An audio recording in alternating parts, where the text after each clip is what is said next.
lengkap. Siapa bilang ceramah saya nggak ilmiah? Cuman di atas pentas kan saya nggak bisa gini.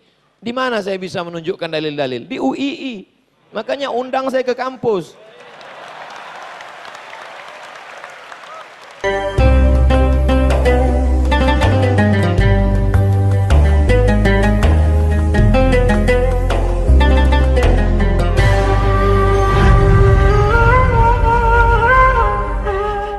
Saya pernah di panel mengkaji dengan judul yang hampir mirip dengan hari ini.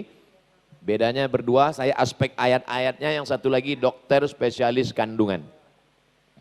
Si dokter spesialis kandungan ini rupanya pernah seminar, dia tunjukkan ayat ini ke dokter Amerika, spesialis kandungan.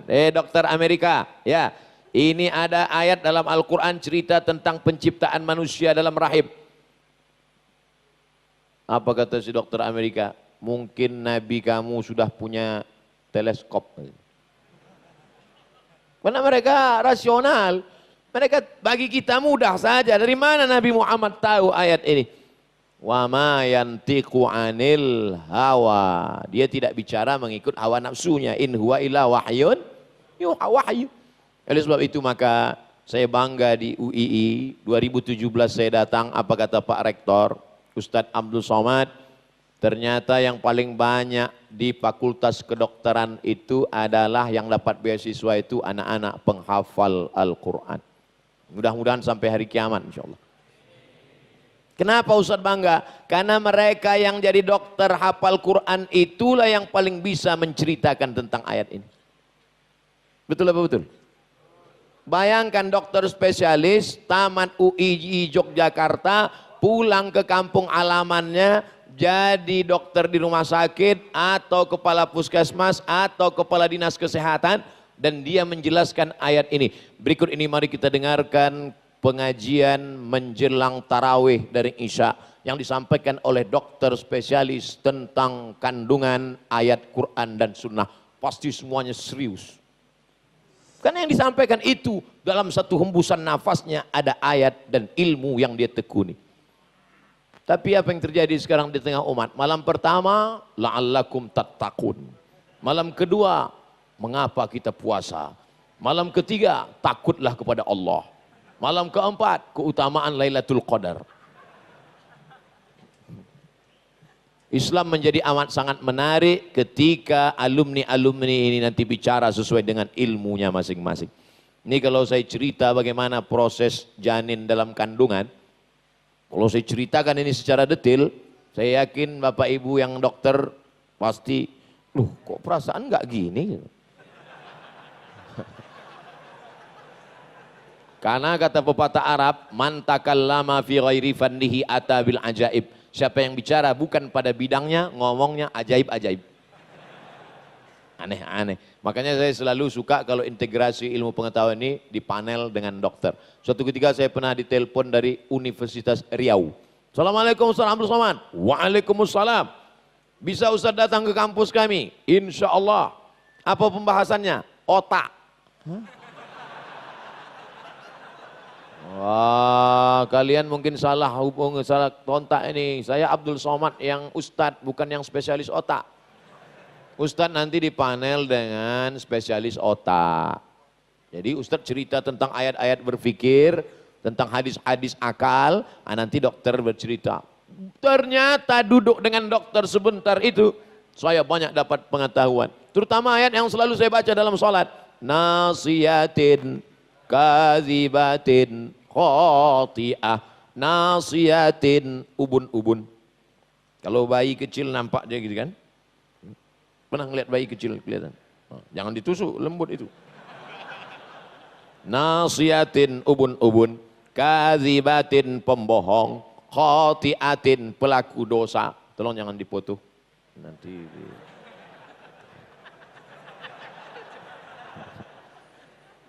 Ustadz Somad tahu kenapa ayat itu bunyinya ubun-ubun. Oh, kita nggak boleh tanya-tanya ayat Pak Dokter. Terima aja apa adanya. Nah, gitu caranya kalau kita nggak bisa jawab. Waktunya tanya-tanya, ini ayat Al-Quran jangan dilawan, masuk neraka nanti kita. Ustaz Somad, otak itu ada bagian depan, ada bagian kanan, ada bagian kiri, ada bagian belakang. Otak yang mikir itu bagian depan. Makanya Allah menyebut nasiyatin, bagian depan, kazibatin, pembohong. Jadi orang yang bohong, yang suka nyebar hoax, itu yang otak mikir yang depan. Tapi yang kebetulan rambutnya gugur jangan tersinggung. Bukan berarti dia mikir bohong, enggak. Ini saya luruskan. Barulah Ustaz Somad tahu nggak kenapa kepala ini 5 kali diusap sehari. Subuh diusap, zuhur diusap, asar diusap, maghrib diusap, isya diusap. Ternyata Ustaz Somad menurut ilmu kami spesialis otak, ini kepala kita ini di-scan secara automatically. Ada alatnya, ada softwarenya di dalam yang men-scan otak 5 kali. Masya Allah, selesai acara wudhu kita pun berdoa, Allahumma ja'alni minat tawabin wa ja'alni minal mutatahhirin. Ternyata di luar dia dibersihkan, di dalam dia di-scan. Siapa yang bisa menjelaskan itu? Spesialis otak. Saya copy paste dari dia. Oleh sebab itu maka kalaulah umat ini disibukkan dengan ilmu pengetahuan yang digali, yang dieksplorasi dari Quran, maka pertikaiannya, pertengkarannya dalam tanda kutip adalah tentang isi Al-Quran, tentang sains, tentang medikal, tentang ekonomi, tentang politik, bukan mengkaji yang menghabiskan waktu. Apakah anjing Ashabul Kahfi warnanya hitam apa merah apa hijau? Apa ini?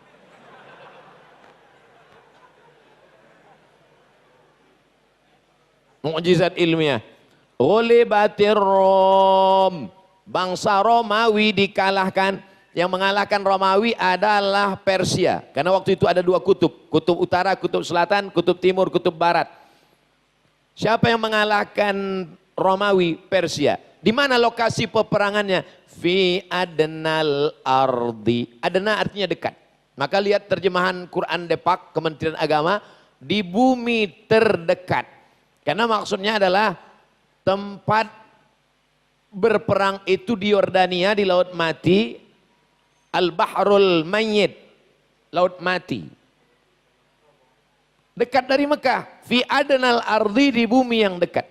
Saya ambil terjemahan, di negeri yang terdekat.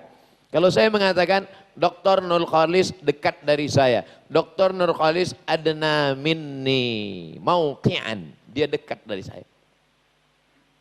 Ternyata setelah diteliti, kok hilang?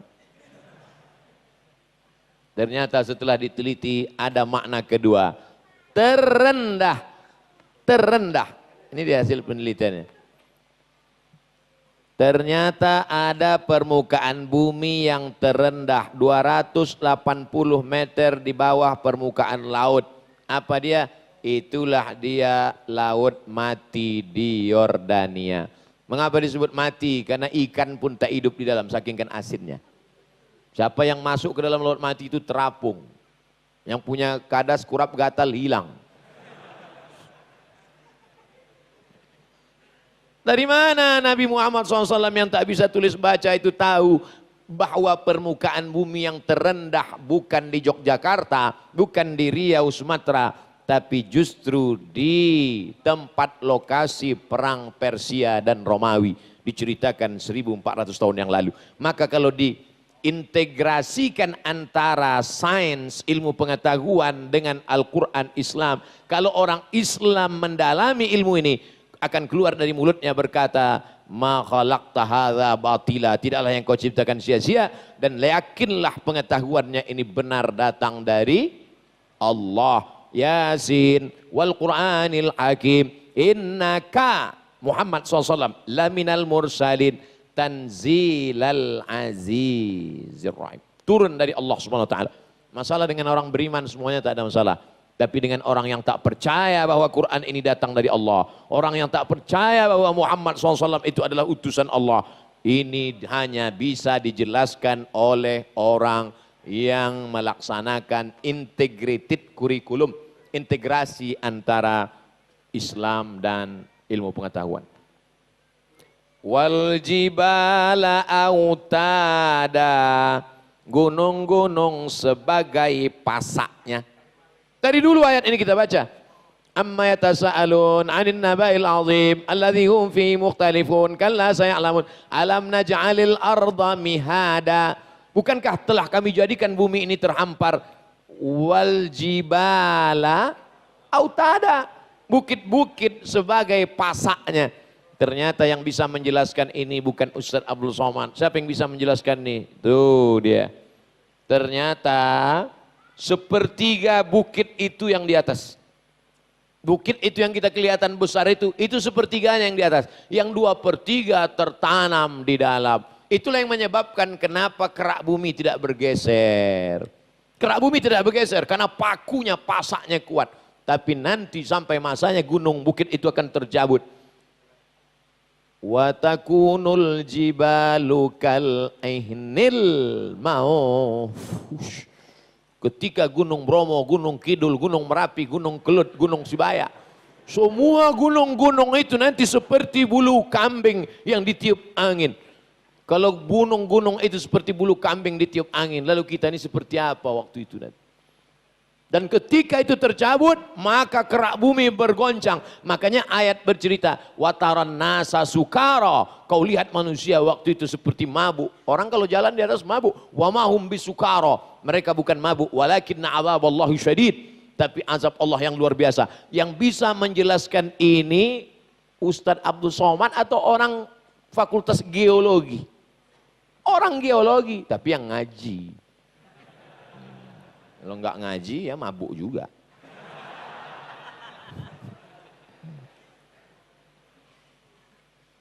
Ini ayat dibaca terus. Ada orang meninggal dibaca. Ada orang kerasukan dibaca. Pindah rumah baru dibaca. Mobil baru dibaca. Istri baru dibaca.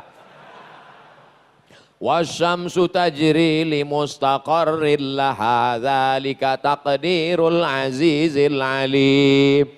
Ayat ini menjawab perdebatan NASA bahwa bumi berkeliling, ya, Neptunus berkeliling, ya, Merkurius berkeliling, ya, Pluto berkeliling, ya, Mars berkeliling, ya. Apakah matahari itu diam atau bergerak? Ikhtilaf mereka. Satu mazhab mengatakan matahari diam. Satu mazhab mengatakan matahari bergerak. Apa kata Allah dalam surat Yasin? Wasyamsu tajri. Matahari itu berlari kencang, tapi dia tidak berputar seperti bumi. Limustaqarril laha. Dia bergerak kencang di tempat diamnya. Makanya mengatakan matahari diam, betul. Karena matahari bergerak di tempat diamnya. Nanti mana tahu ada kelahi 2 orang. Kelahi, tangkap. Kalian dua-duanya betul. Yang mengatakan matahari bergerak, wasyamsu tajri. Yang mengatakan matahari diam, limustaqarril laha. Dia diam di tempat diamnya, tapi dia bergerak sekencang-kencangnya. Tapi sayangnya yang nemukan itu bukan orang Islam. Karena orang Islam baca Yasin ngusir hantu.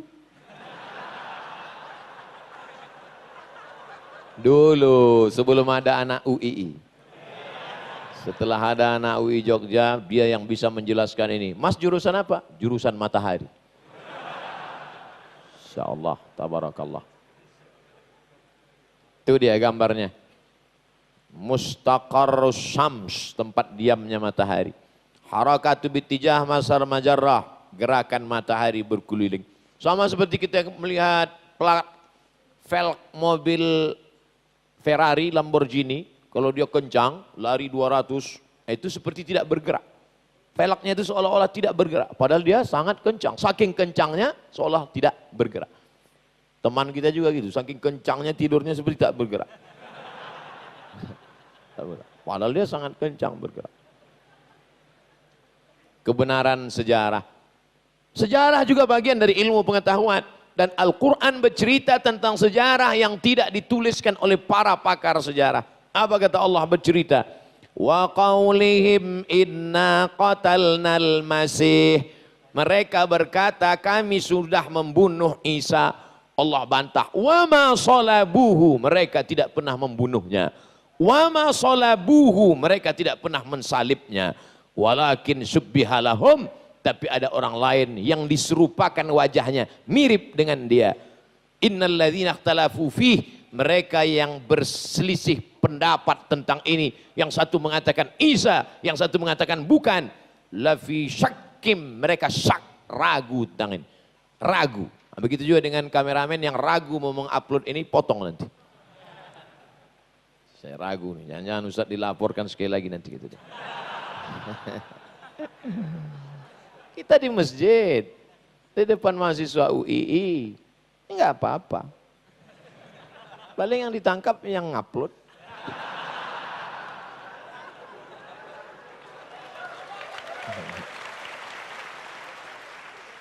Islam juga bercerita tentang sejarah. Sejarah patung. Nah, ini bisa dilihat dalam Islam. Apa kata Allah SWT? Iyad'una min dunihi illa inasa.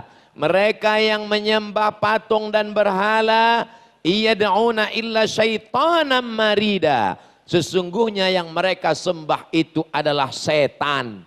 Orang yang menyembah berhala, sesungguhnya dia menyembah setan. Surat An-Nisa ayat 117. Ustaz kok ngomong setan itu kuat? Orang setan aja kuat menggoda saya. Masa saya nggak boleh kuat nyebut dia? Masa saya mesti takut sama setan? Sesungguhnya mereka menyembah setan. Kata setan, ente serius mau musuhan sama saya gitu? Nih, ada jelas. Ma'akulli sanamin, ini tafsirnya. Saya ambil dari tafsir Al-Quranil Azim. Nama penulisnya Imam Abul Fida Ismail Ibnu Katsir. Nama cetakannya Dartibah. Cetakan kedua tahun 1999. Juz 2 halaman 414. Oh, lengkap. Siapa bilang ceramah saya nggak ilmiah? Cuman di atas pentas kan saya nggak bisa gini. Di mana saya bisa menunjukkan dalil-dalil? Di UII. Makanya undang saya ke kampus.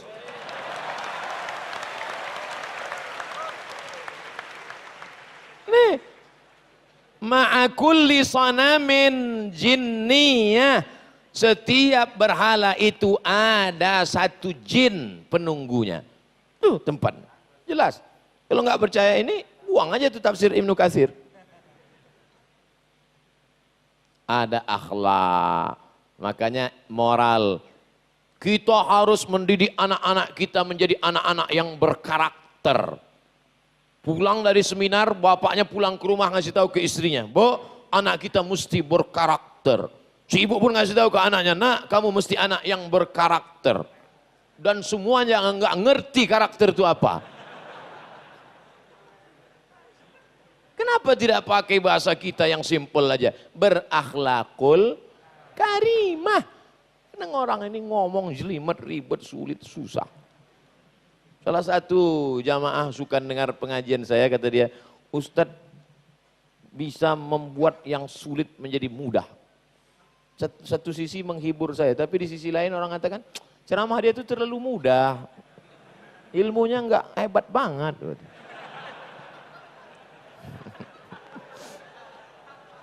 Nah, maka dalam Islam diajarkan. Kalau ada orang mengatakan, marilah kita berakhlakul karimah pada pimpinan kita, Pak Rektor, Pak Dekan, Pak Kepala Ketua Jurusan. Biasa. Tapi Islam mengajarkan, coba lihat. Surat Al-Mumtahanah ayat 8. Apa kata Allah Subhanahu wa Ta'ala? Kok orang ketok ya? Apa kata Allah Subhanahu wa Ta'ala?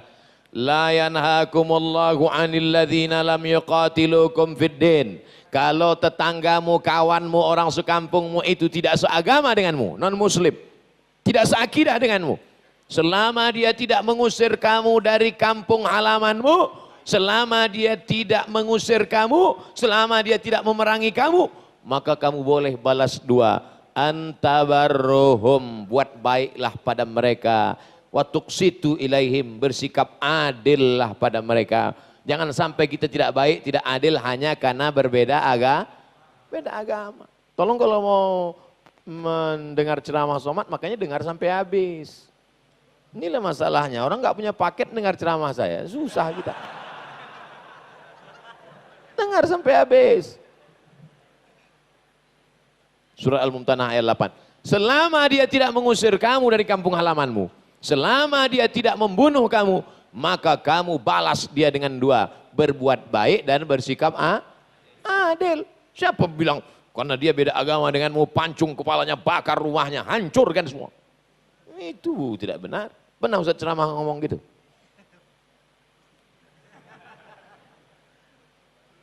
Selanjutnya validitas data. Misalnya ada anak mahasiswa UII, nulis makalah, tesis, disertasi, skripsi. Dengar baik-baik.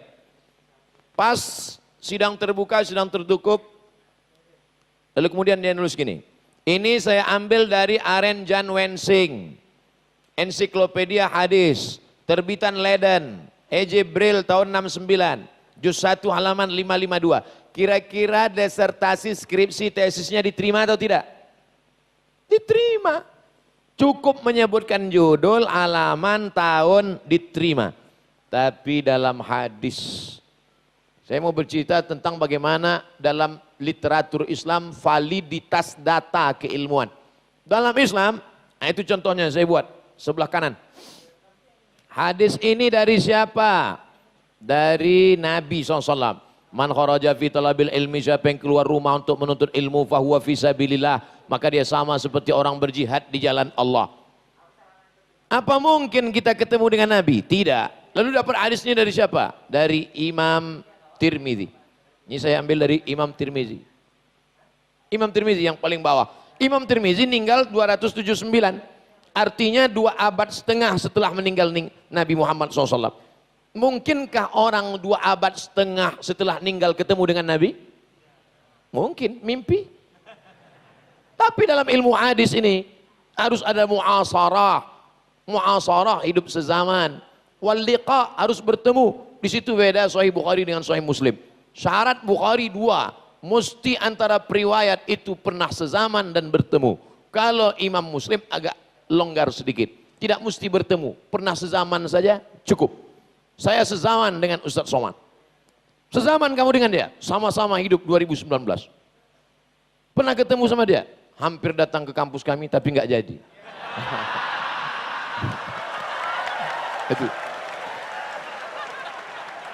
Itu kalau Sahih Bukhari nggak diterima. Tapi kalau Sahih Muslim terima. Jadi kita pakai standar Imam Muslim aja lah. Nah, kok hilang konsentrasi saya? Imam Tirmizi ternyata mendapat hadis ini. Lihatnya dari bawah ke atas. Imam Tirmizi mendapat hadis dari Imam Nasr bin Ali. Imam Nasr bin Ali mendengar hadis ini dari Khalid bin Yazid At-Taqi. Khalid Yazid At-Taqi mendapatkan hadis dari Abu Ja'far Ar-Razi.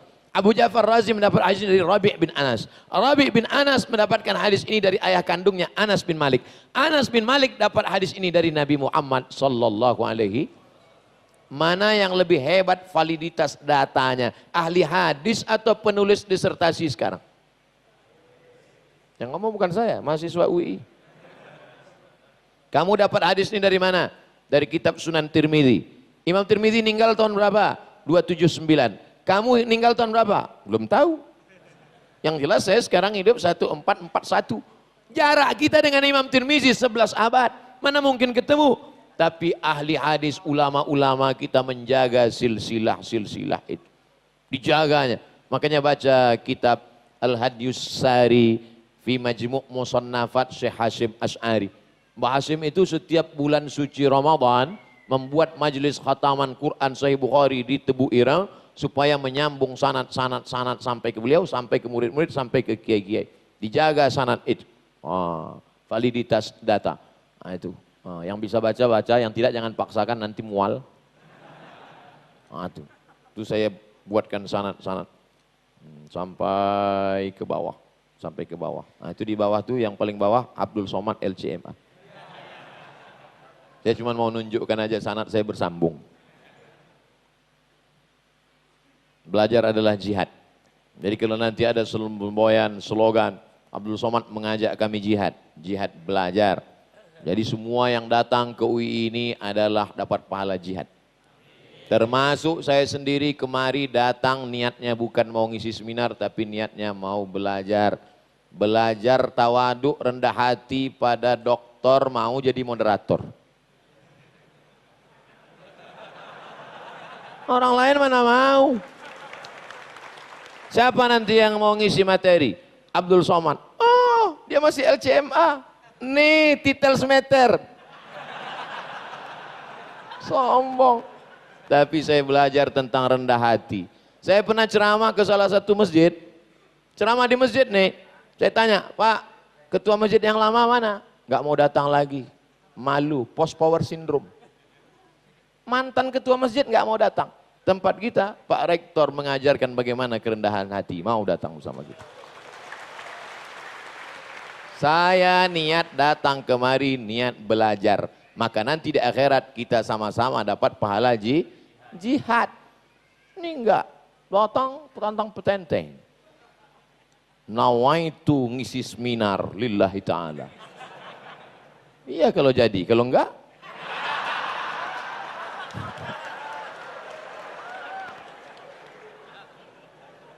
Akan lahir. Nah, akan lahir. Siapa yang akan lahir? Akan lahir Ibnu Haytham, pakar optik. Akan berlahir logaritma, Khawarizmi. Karena payah mereka menyebut Khawarizmi, logaritma. Averroes, Ibnu Rushd. Avicenna, Ibnu Sina. Al-Farabi, the second teacher. Kalau dia second teacher, first teachernya siapa? Aristoteles. Yang bisa mentafsirkan kalimat Aristoteles setelah ratusan tahun, Al-Farabi dan lain-lain. Akan hadir generasi mereka ini. Tapi syaratnya integrated kurikulum. Harus ada integrasi kurikulum. Salah satu tujuan didirikannya Universitas Islam Indonesia mengintegrasikan kurikulum ini. Insya Allah, amin. Maka ada saintis, ada dokter yang sangat hebat dalam ilmu pengobatan, tapi nggak pernah sholat. Ada yang sangat rajin sholat, tapi nggak tahu kedokteran. Dua-duanya sama-sama rugi, walaupun yang satu agak untung dikit. Tapi yang paling untung adalah dokter yang rajin beribadah, membaca Quran, mengeksplorasi ayat, menemukan sesuatu yang tak ditemukan orang. Karena Allah berikan dia ilham di samping ilmu pengetahuannya. Ada namanya ilmu, ada namanya ma'rifah. Sama-sama pengetahuan. Tapi ulama tasawuf itu selalu disebut dengan al-arif, bukan al-alim. Apa beda orang alim dengan arif? Alim tahu karena berdasarkan indikasi. Nampaknya Ustaz Somad sekarang sedang di Yogyakarta. Dari mana kamu tahu? Dari update statusnya. Dari mana kamu tahu? Saya lihat sendalnya di depan. Hanya indikasi. Tapi ada orang yang mendapatkan pengetahuan, saya tahu Ustaz Somad di Yogyakarta. Dari mana kamu tahu? Nih kami udah selfie tadi. Maka orang yang alim tahu dengan akalnya. Sedangkan orang yang arif diberikan Allah pengetahuan melalui ilham. Oleh sebab itu Allah berjanji dalam Quran, wattaqullah, kalau kau takut kepada Allah, wa yu'allimukumullah, Allah akan mengajarkan ilmu yang tak diperoleh orang lain. Karena ada yang mendapatkan dengan akal, tapi ada yang mendapatkan, orang menyebutnya sixth sense. Ada intuisi, tapi bukan bisikan jin, hantu dan setan. Jadi kalau dia sudah menggeluti bidang ilmu ini, taat beragama, mendekatkan diri kepada Allah, seimbang antara kecerdasan intelektual dengan spiritual, maka Allah berikan dia ilham, maka dia akan menjadi penemu-penemu seperti yang pernah dulu Islam pada masa jaya. Seimbang antara Islam dengan sains, seimbang antara kecerdasan spiritual dengan intelektual, seimbang antara tazakkur dengan tafakkur. Tazakkur berzikir, tafakkur berpikir. Ada zikir saja, tak mau mikir. Ada mikir aja, tak mau zikir. Yang lebih parah, udah nggak zikir, nggak mikir. Cita-cita tertinggi pemuda Islam UII. Saya ingin jadi dokter, bagus. Saya ingin jadi lawyer, bagus. Saya ingin jadi saintis, bagus. Saya ingin jadi penemu, bagus, tak salah. Tapi itu hanya jalan, wasilah, cara. Tujuan akhir hidup adalah membebaskan Palestina. Amin. Membantu anak-anak fakir miskin terlunta. Syariah the only option for the UK. UK United Kingdom. Syariah the only option for the UK. Syariat Islam menjadi salah satu alternatif. Padahal di negeri non-muslim berani dia berkata begitu. Oh kita kan tinggal di demokrasi Pak Ustadz. Demokrasi tidak menghalangi kita untuk memakai nilai-nilai Islam. Melalui perda, perbub, pergub. Kita konstitusional, bukan inkonstitusional. Makanya akan lahir bupati-bupati, gubernur-gubernur, wali kota, pemimpin-pemimpin. Anda yang nggak bisa, jadi RT aja dulu. Tuh, tes. Sampel contoh kepala desa, ustadz ceramah di masjid. Khamar haram, judi haram. Keluar dari masjid, orang lagayam sambil mabuk. Tapi kalau kepala desa, dia tidak khutbah, dia tidak ceramah, langsung dia buat peraturan desa kita, nggak boleh laga ayam. Kalau mau laga ayam, desa sebelah. Mana yang lebih efektif penerapan syariat Islamnya? Antara ceramah atau kekuasaan? Kekuasaan. Oleh sebab itu luar biasa. Terakhir, kejayaan Islam akan terulang kembali hanya dengan kemajuan ilmu pengetahuan. Secercah harapan itu datang dari UII Yogyakarta, insya Allah. Itulah yang dapat saya sampaikan pada kesempatan kali ini. Mohon maaf atas segala kekhilafan dan kesilapan. Selanjutnya saya serahkan kepada moderator Dr. Nur Khoris. Terima kasih. Wassalamualaikum warahmatullahi wabarakatuh.